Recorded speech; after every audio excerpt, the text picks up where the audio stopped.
Quem olha a Sheila e o Douglas com o bebê no colo não imagina quanta coisa eles passaram nesses últimos meses. A pandemia mudou e muito um dos momentos mais aguardados da família, com a chegada do pequeno Olavo. Meu filho nasceu em março, dia 2 de março, então a gente ainda não enfrentava, esse estouro de pandemia no nosso país, na nossa cidade. Então, assim, a gente foi muito bem assistido no hospital, na Santa Casa aqui de Andradas. Tivemos 2 dias de lar temporário por lá e todo mundo muito atencioso, prestativo e nos assistiu muito bem. Eu acho que o desafio, não só da pandemia, mas quando a gente chega em casa com uma criança, é um desafio muito grande. Aí que a gente vai entender o que é ser mãe, o que é maternar, porque até então a gente só gestou, A gente quer passear com a criança. A primeira vez que eu coloquei o Olavo no carrinho e dei uma volta com ele no quarteirão, foi, assim, um momento histórico, foi de celebrar. Porque eu esperava muito passar por isso. Queria dar uma volta com meu filho, sair de casa, tomar um ar, tomar um sol. Os banhos de sol, que pudesse ir numa praça que for, eram todos dentro de casa, na garagem. E bem complicado mesmo. Foi um momento desafiador com tudo. O pós-parto, puerpério e essa pandemia, Foi tudo intensificado, foi um pacote mesmo. Os primeiros dias com o bebê em casa foram os mais difíceis. O casal teve que se virar, sem a ajuda dos familiares. Uma fase complicada, que passou com muita força de vontade. No começo foi um pouco desesperador, Porque a gente não pode receber, principalmente a minha mãe, a minha família, Que eu sou de São João da Boa Vista, então o pessoal é tudo de lá. Então ninguém pôde vir aqui, a gente estava tendo a barreira sanitária na entrada da cidade, então ninguém podia entrar. E até mesmo os parentes da minha esposa, que são daqui da cidade, mas não podia estar recebendo a visita dele, porque tinha acabado de nascer, nós conseguimos superar juntos, Mas foi bem desafiador. Porque o nascimento de uma criança é uma celebração, E o que a gente mais quer é ter as pessoas próximas, os amigos, receber visita de familiares, principalmente das mães, das avós. E minha sogra mora fora, a minha mãe cuida de uma senhora, então ela é grupo de risco, essa senhora, ela não podia ficar saindo também. Então, assim, aquela ajuda da avó, ajudar num banho, no trocar, no ficar com a criança para poder descansar. São noites intensas e exaustas, não só noite, quanto dia também bem exaustivos. Então, assim, a pandemia eu acho que intensificou muito mais esse puerpério e esse pós-parto. Agora, nesse início,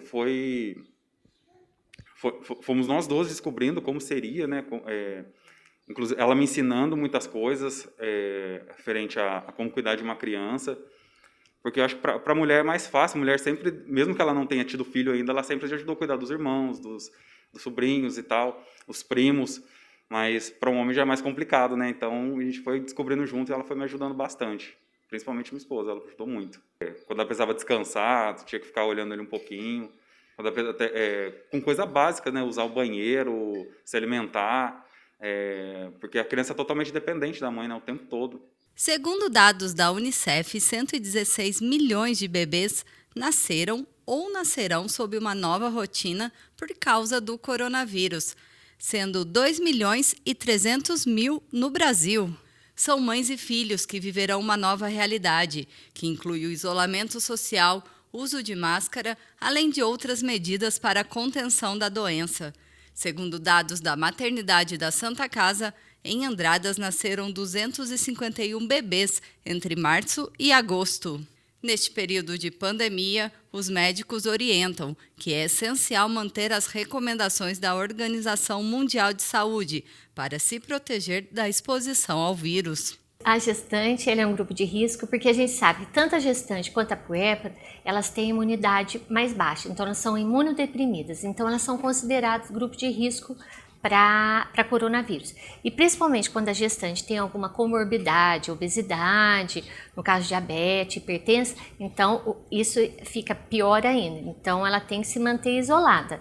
Então ela tem que evitar a aglomeração, ter os cuidados básicos de higiene, lavar as mãos e além da sempre limpar as superfícies e o uso de máscara e evitar aglomerações. Eu acho assim que realmente a pandemia ela deixa a gente um pouco nervosa, ansiosa, mas eu acho que o sonho de ser mãe supera tudo isso.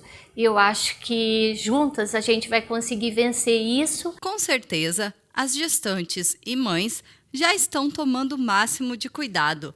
Mas e se por um acaso o coronavírus insistir em aparecer?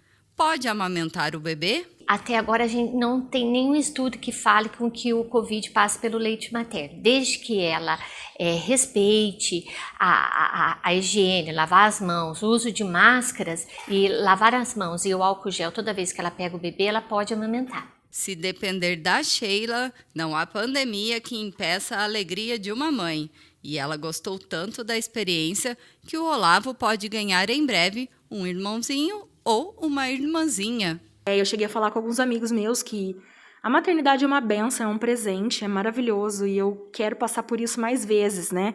Pela maternidade e pelo gestar. Mas com a pandemia, tudo fica mais intenso. Então a preocupação, o medo, a insegurança, tudo foi mais intenso. A gente superou, né? Eu posso dizer que a gente superou, graças a Deus.